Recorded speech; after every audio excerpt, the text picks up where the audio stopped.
find a good unit.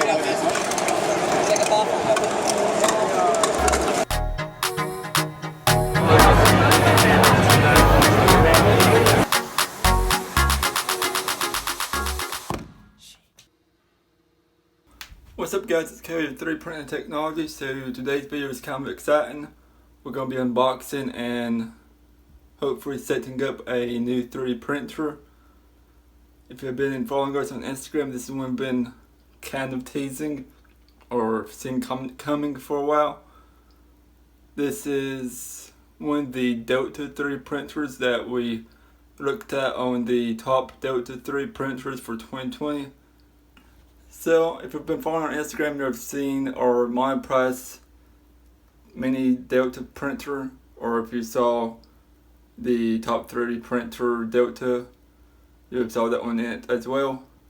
But this is a good budget 3D printer, but it does have its issues, and in our case, we decided it was too many small things to fix. Some examples are, there's only one extruder fan. So the part fan and heatsink fan is the same fan, which can cause issues printing with other materials different from PLA. Another issue is there is no power button. So you have to leave it plugged into the printer and plug the power cord into a wall every time, or vice versa, the other way around. And it's not really safe or well thought out from a design standpoint.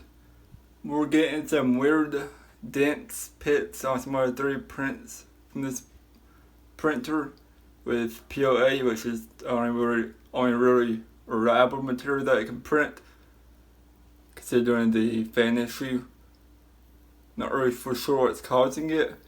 These Delta 3D printers are supposed to be able to print up to speeds greater than the Cartesian MK3 style 3D printers. So I'm not really sure what the issue is here. Also, the heated bed maxes out at about 55 degrees. Not sure if this is a issue of this particular printer, like a bad cable, or if this is all the main Delta 3 printers all together, since Monoprice's Select Mini 3D printer had the bed wiring issue, and it seemed like it was that whole printer group as a whole. So there's really just like a lot of small issues going on with this printer that we didn't feel we wanted to spend the time or effort in fixing them. So we decided to buy a new Delta 3 printer, and we'll probably get rid of this one, sell it used or something. So here is the new printer. The box that came in, it says up is that direction, and there's the mini printer. So not quite what I was expecting. So I wasn't quite expecting it to be this big.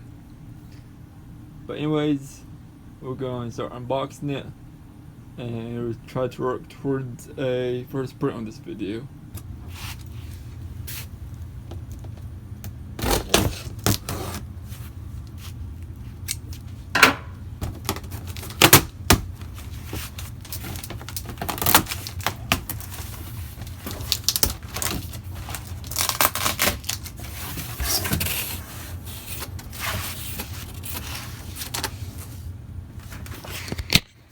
So opening the box, so we got a box inside of a box. So not quite as big as I thought it was going to be. So I'll remove this box and we can unbox it again. Okay, so trying this again, I got the box removed. Then we got the second box. I went ahead and cut the box open.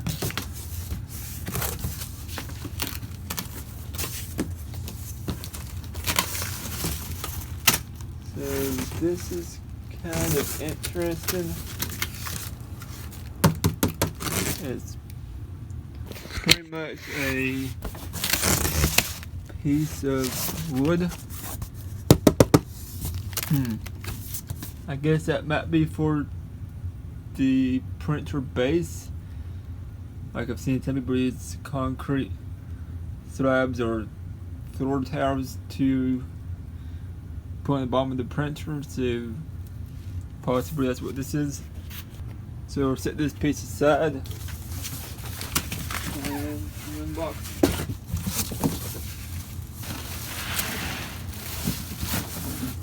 So here's what it looks like. This is the majority of all the components. We got two triangles for the tops and bottoms.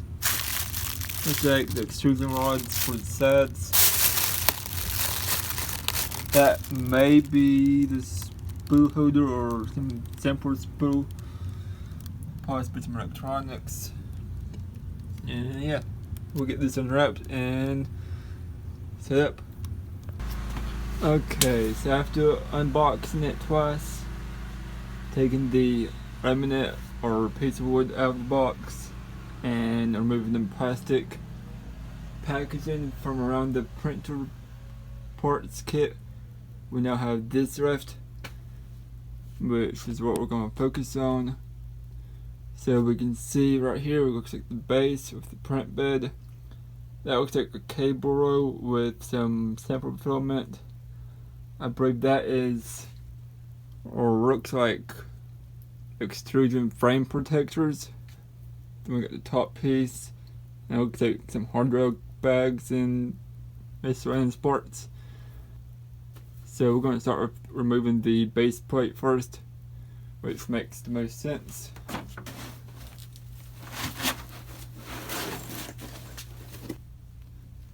So here's the base plate. We can really get a sense of how big the printer is going to be. I'll move the mini adapter printer to so you can see the size comparison. So sitting the mini adapter on the FO Sun build plate, we can really see the sense of how bigger it's going to be. So yeah, it's going to be a pretty big printer. And that's just the build plate it's sitting on. It's not even covering the whole frame of the printer. Also, I found some instructions tucked under the build plate protection. These are for automatic leveling, so might have to get it set on our own. So I'll put this back here so I can keep it safe for now. So we got the electronics cable coming out from it. So here's the FO Sun build plate information stuff. SD card, USB port, power supply, and electronic type cables, fan. Something I'm looking forward to, a power button. This is the power supply, so that must be the hot end cable stuff. And the screen on this side. So we got two slots for extrusion rods on each of the corners. That looks like the bolts are already attached. And here is the hot end movement pieces. Not sure what you call them. So we get this stuff set out from the foam. Okay, so unwrapping the hot end mechanism piece, we can see what we have. We can see the three belts going to it with some cables and some cables. Taking a look at the hot end, FO Sun. Looks like a pretty simple E3D type hot end. We got the two fans, which is a good sign compared to the one fan on the mono press. Looks like we've got some metal rods, so that's a good sign. Some of the components on the top piece.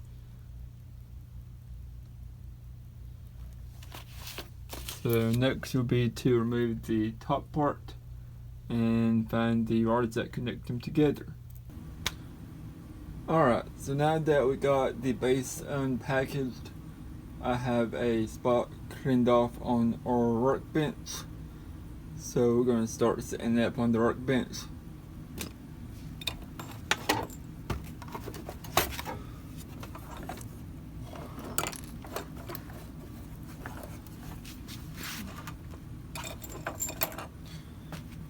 much bigger than the previous Mini Delta. I'll have to rearrange it right through. But we can see the base. Also, the base piece is a lot heavier than the whole Mini Delta 3 printer. So next we can start unboxing some of the rods and top portion of the printer. So next we got the Z-axis rods. I'll show you already mounted and you can see how long they are.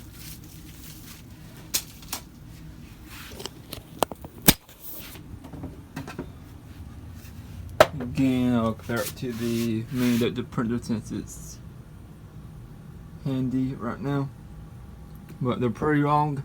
I believe the instructions call them optic core axis shafts, but they're pretty much just Z-axis rods. Okay, so there's 6 rods, 3 columns I suppose is what you call them, and 2 rods go in each column.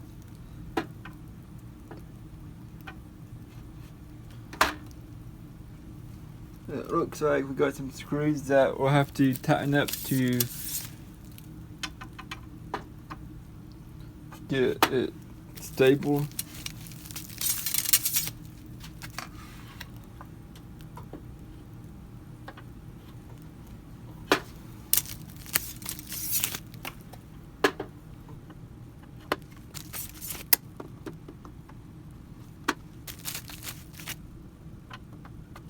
So there's all 6 rods in place. I'm gonna try to get a better angle so you can see the whole printer. Alright, so I moved it a little further back and still grab it out frame. Next we can slide the hot end mechanism into place. This piece right here. So remove the foam surrounding it.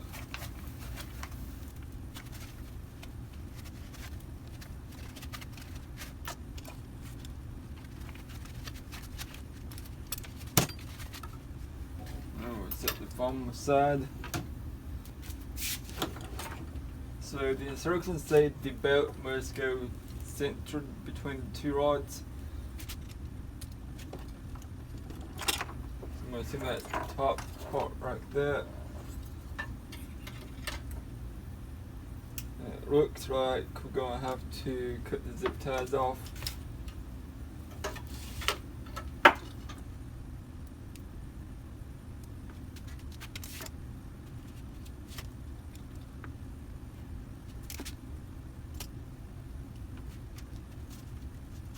So there's about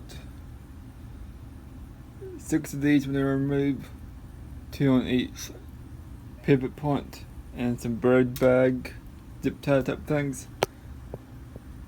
And we're going to remove the rods and strip the axis rings into place since it can't quite fit over the top.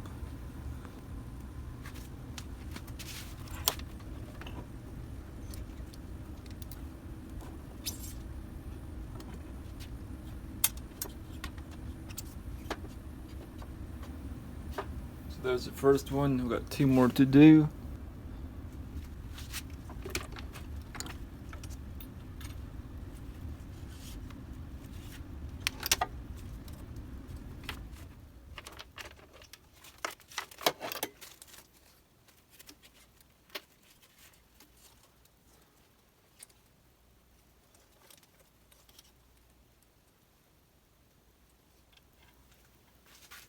Looks like it's tangled up already.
here it is.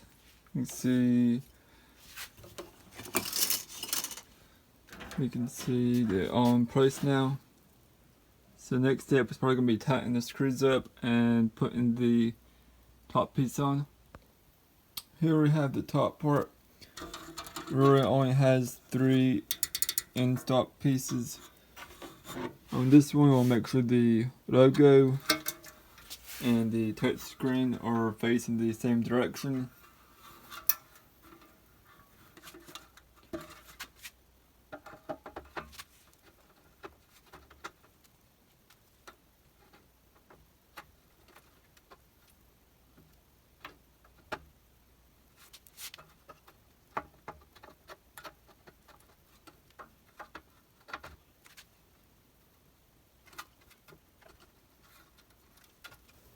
That's what we have so far.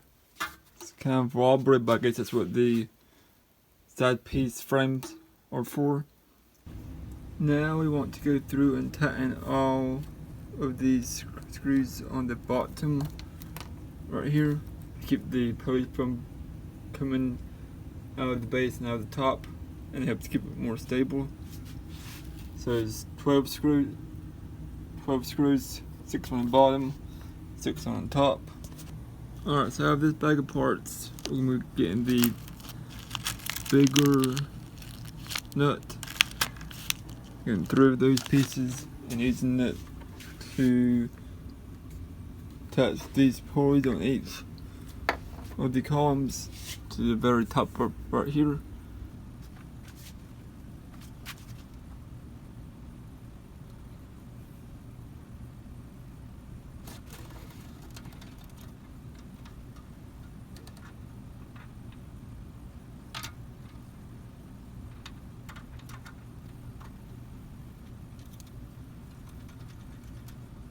That's what one should do a crack finished.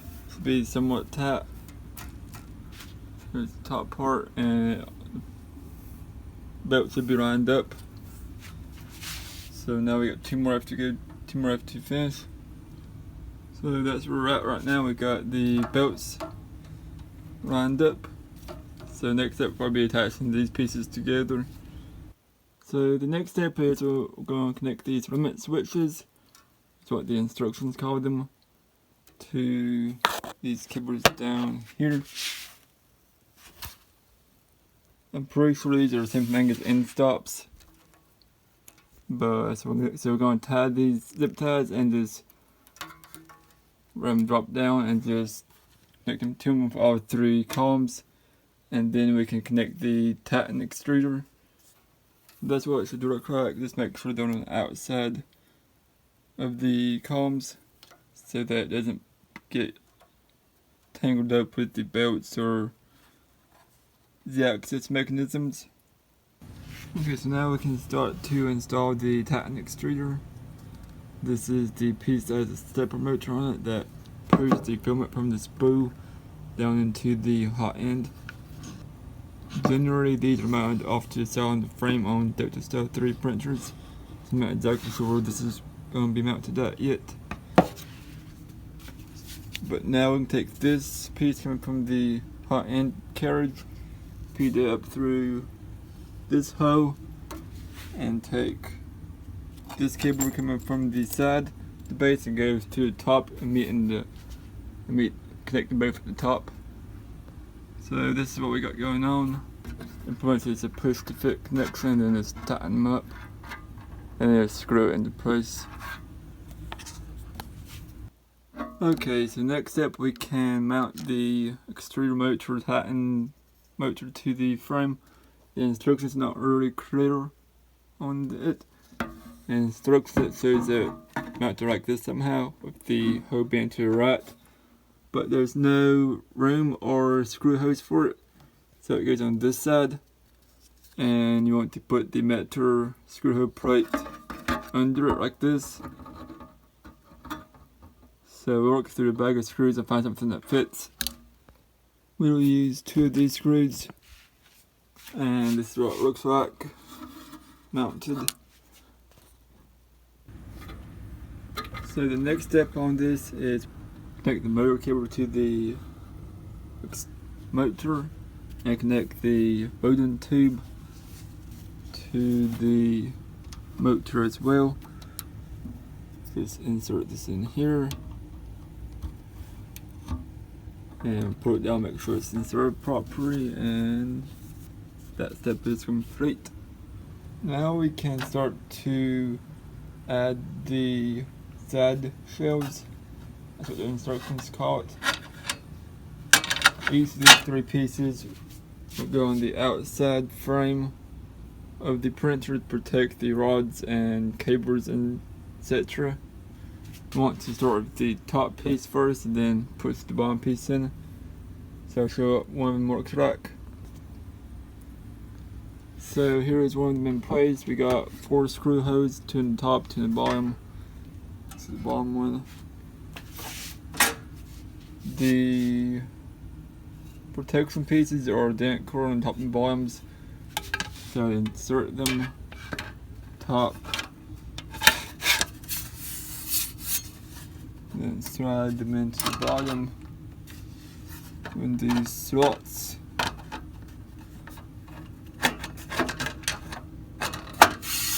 Like that. And then once you get them all 3 inserted, we can go back and put screws into them and screw them in place. Now I'm going to use the remaining screws in this bag to screw in the plates on the sides. Alright, a few screws later, we got all 3 of the side pieces mounted. Now we can move on to the next step. So next we got the filament holder to mount. Comes with these 3 pieces. So it's reversible.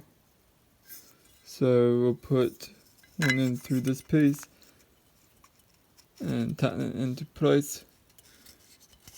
If it's on the wrong side, we can always change it.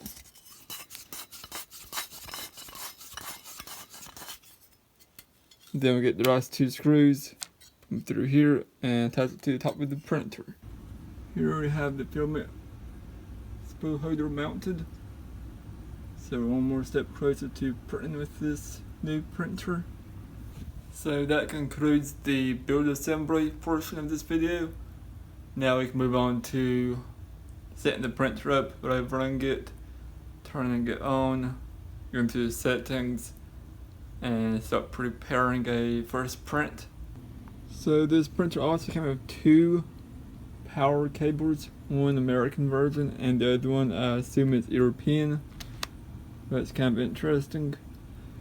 But now we can plug the power cable in and turn it on. So now we can turn the power button on.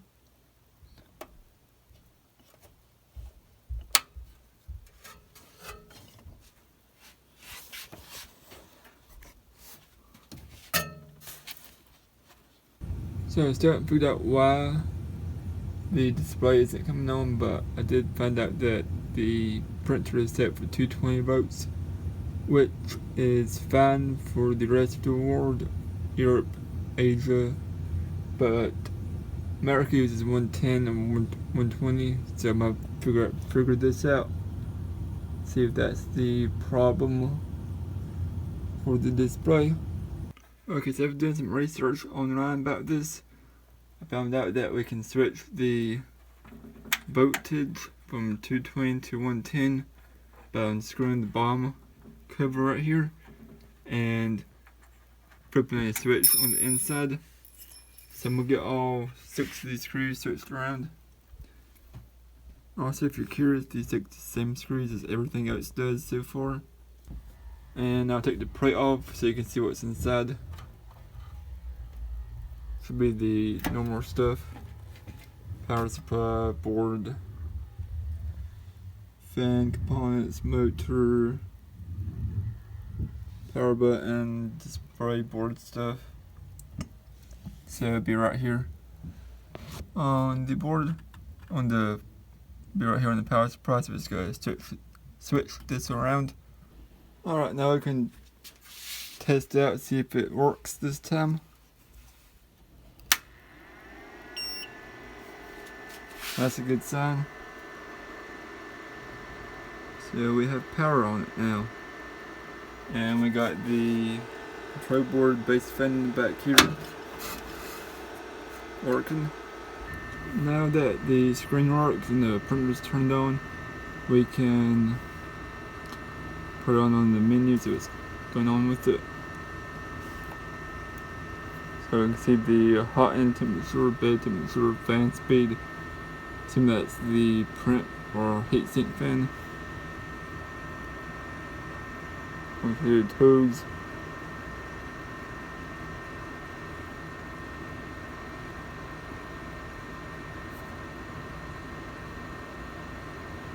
Not exactly sure what curvature is yet, but I'm assuming it's something to do with the way the three z-axes are configured.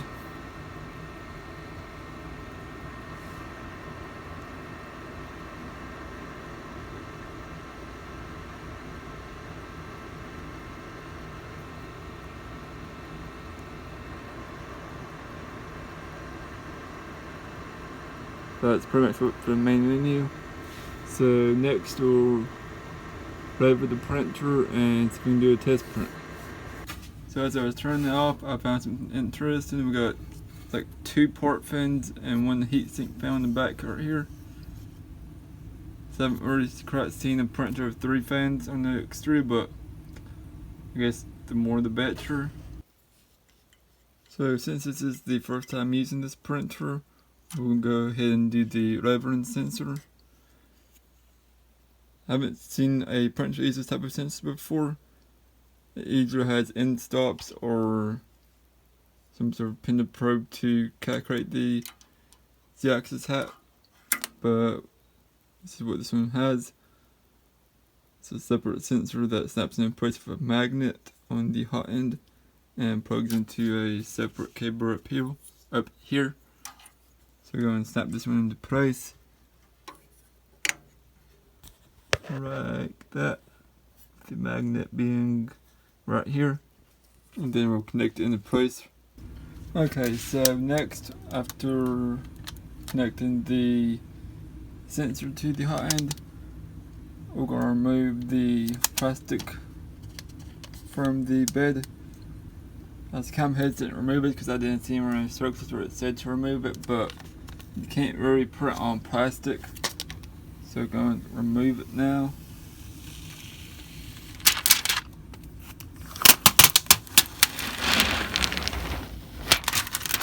And so we got still have the logo left out here, so that's good. Now we can turn it on.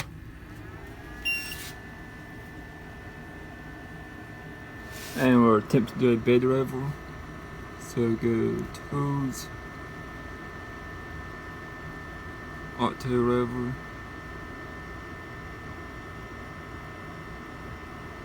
auto level, confirm.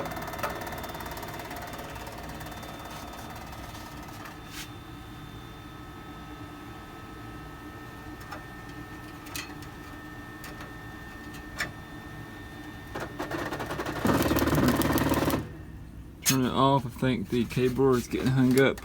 I think this cable right here is getting hung up, so I'll fix this and I'll try again. Now that I rearranged the cable, I'm going to try again. Hopefully it works.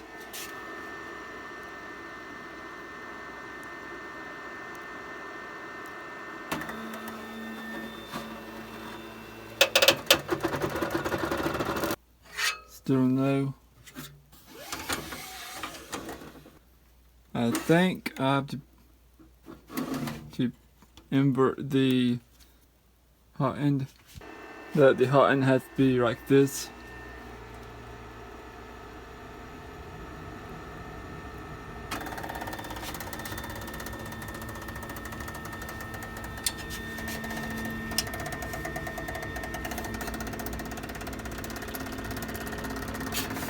Now the belt has come undone.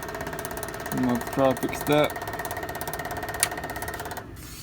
So I unscrewed the top piece and readjusted it, so hopefully it works this time.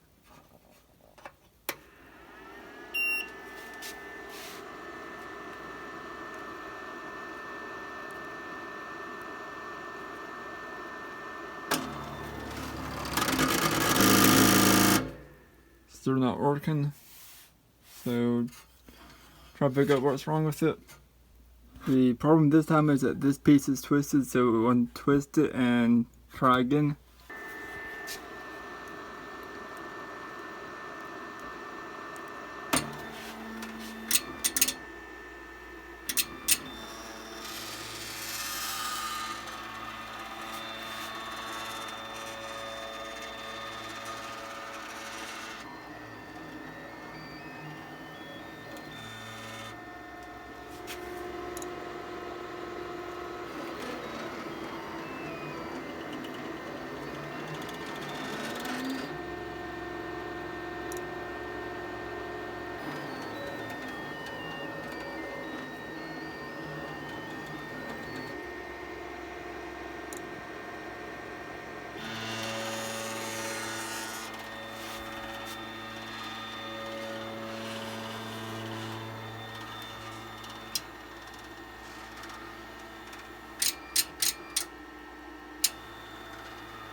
So the next steps on finishing the setup for the printer is to remove the leveling sensor, unwrap the sample or mini sprue that's with the printer. Here is the maintenance manual thing they sent on with it as well for the bed. So 2 weeks, 1 month, 2 months. So in 2 weeks, alcohol wipes the surface of the glass. And then here's some stuff to do in the next following months. So not really anything to do today. But we're going to get the sensor removed and the sprue of filament unwrapped and ready to go.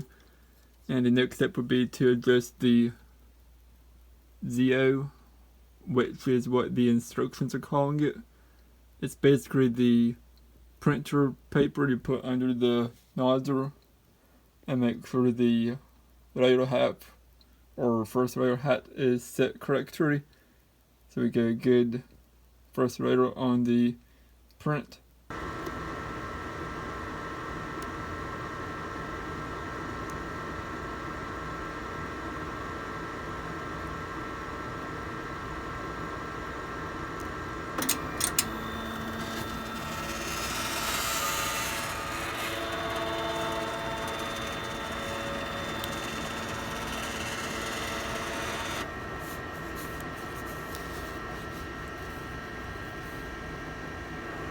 You can see that, so we got quite a bit of distance between it. That's the menu.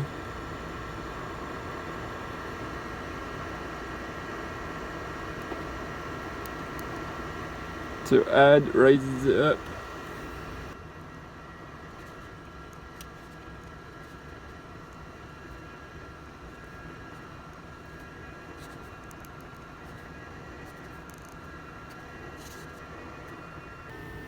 Okay, so the printer came with a micro SD card.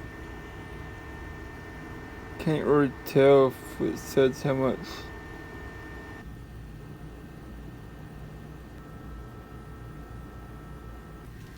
Looks like it might be a couple of megabytes of memory on here.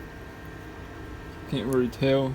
We're going to insert it into the printer on this side. See if it has anything stored on it.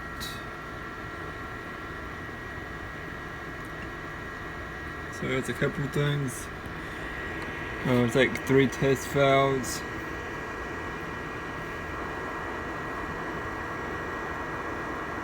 Assist video.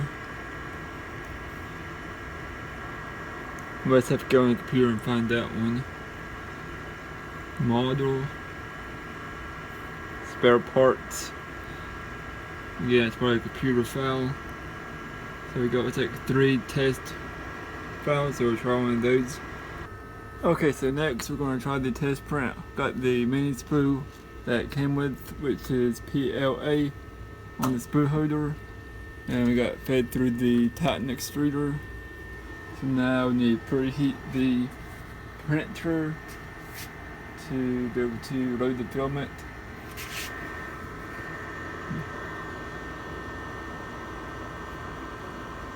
Tools, change, and so it's probably going to end up changing some of these words around on this printer if I can, because it's Chinese built and some of the words seem kind of weird, like change and end instead of road and preheat and stuff like that. But you can see the preheat time for extruder 1.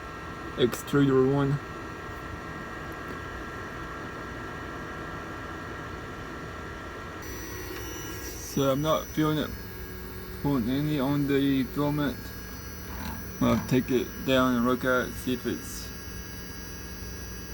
how it's frozen and stuff.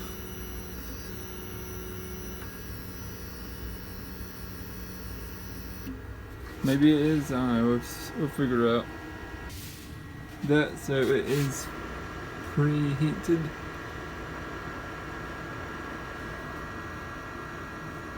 But confirm, back, print, test 1, confirm, see the settings.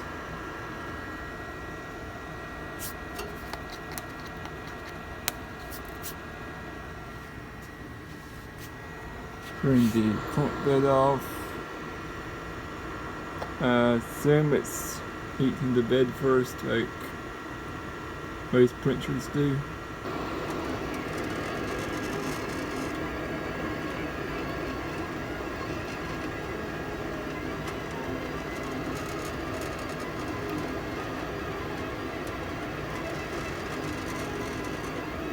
This looks like an elephant. I'm not sure what this printing for the test file, I haven't checked. My guess is some kind of elephant.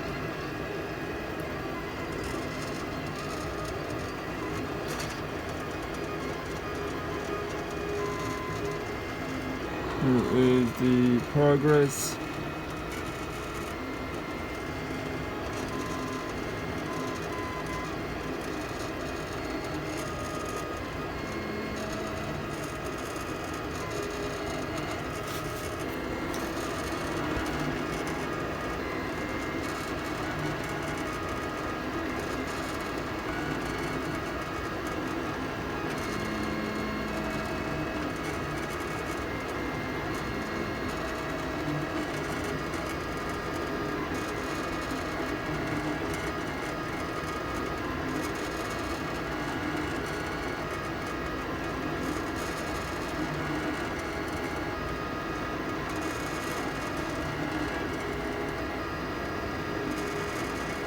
I'll let the first layer finish for you guys, and then depending where we're at, I'll show you more of the printing. Because like I said, I don't know how long it's going to take, or what it even is.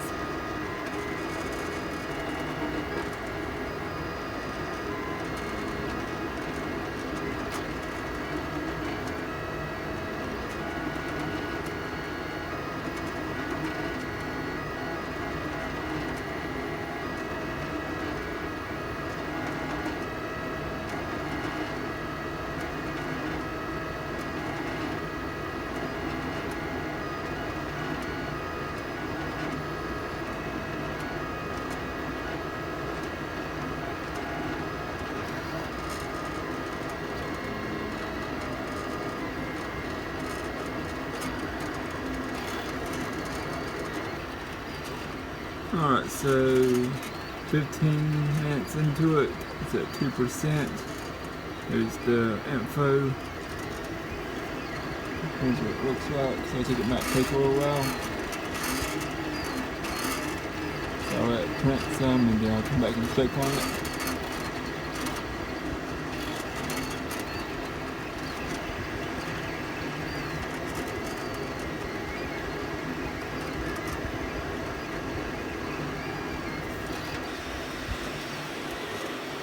It's at 26% and with 40 minutes into it. So possibly hour and a half print. Sorry, possibly 2.5 hour print.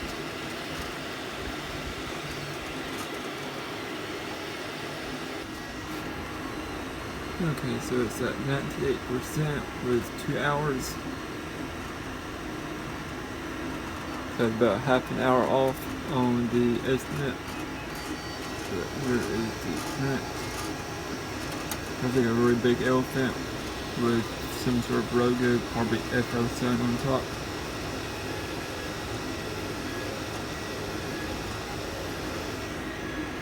.99%.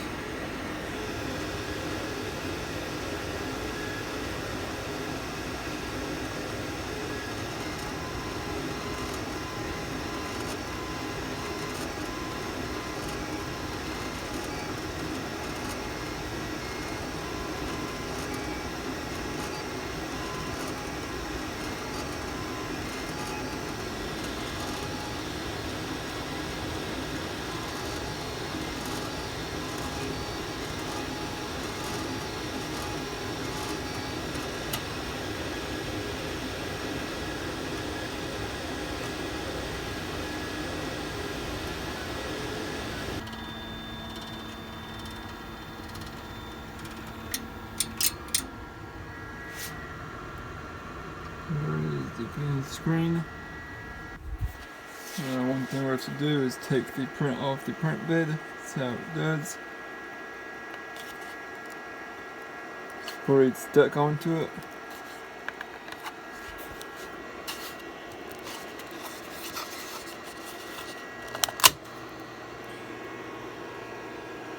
Not too much remark. So as we're going over the print, I'll give a few impressions of it. There's the beard's first road surface. So the print quality looks pretty good. PLA, not too many, it's not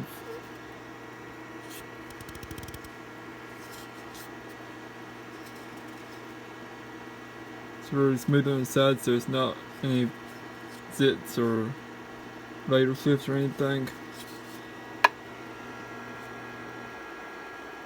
So overall it's a good test file. Still need to do a review video where I do a simplified 3D or whatever raster. Do a custom settings print test type thing. But yeah, the preloaded objects are really good quality. And the beard plate is not like beard tack, it's not like a flexible sandpapery finish. It's more of like a PI sheet type texture to it. So some thoughts on it is it's a big printer. One of the biggest printers I've had so far, comparable to the Tableau Tornado. Noise level, it is a little bit noisy. It's not as quiet as the Presto 3 printers. You have it in a workspace, garage, basement. The noise level is manageable. I wouldn't have it in the bedroom like some people do. Setting it up took a little longer than I expected. To do it all in one go, maybe 45 minutes to an hour to get completely set up to be able to print. It is a Chinese printer, so some of the wording in the instructions and on-screen commands is kind of weird, but you can get used to it. Not really a big fan of the stock Titanic extruder, the gear on it. I'm thinking about replacing it for a Bondtech type gear later on in the future, because I've had good experiences with those type of gears on the Tever Tornado 3 printer. I'm also looking forward to testing out the speed quality of it, since Delta 3 printers are known to be able to print faster than regular Cartesian Prusa style 3 printers. This will give me some good experience with the touch screen on a 3 printer, since none of my previous printers have had one. Also, this printer has a 32-bit board, so I get some experience with that as well. But overall, I think it's a good printer. It already seems to be better than the OnePlus Mini Delta 3 printer. It has 3 extruder fans, 2 for the part and 1 for the heatsink. So that's good. The exploder is on the top instead of off to the side, so that's another plus. It has a power button, so that's good. So it's all good things going on for this printer. Just over time use and trying different things with Tail. So anyways, that's gonna wrap up the video for this week. Anyways, if you like this video and see today's videos first, make sure to click subscribe, and I'll see you guys next time.